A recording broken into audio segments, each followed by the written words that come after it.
In today's video, I'm going to teach you how to turn on Copilot for Word. Before we begin, it's important to understand one key requirement.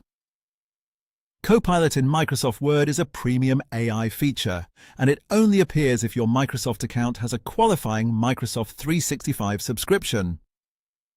Since Copilot is deeply connected to your files and Microsoft services, the option to enable it will not show up unless your subscription supports it.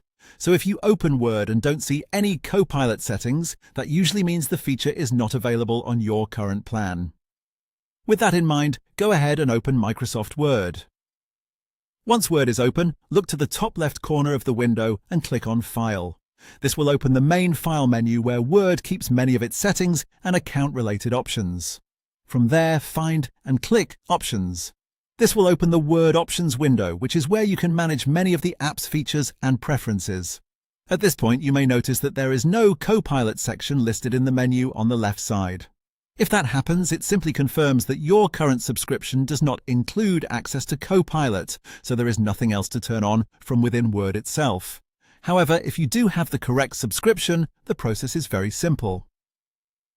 In the Word Options window, look at the left-hand panel and click on Copilot. This section is where you can control whether the feature is enabled in Word. Once you open that section, you should see a checkbox labeled Enable Copilot.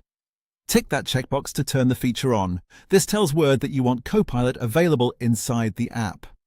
After enabling it, the final step is to restart Word. Close the application completely, then open it again. Restarting the app allows the setting to take effect properly, and once Word launches again, Copilot should be available if your subscription supports it. So to quickly recap, you need a qualifying Microsoft 365 subscription first. Then you open Word, go to File, choose Options, look for the Copilot section, enable the checkbox, and restart the app.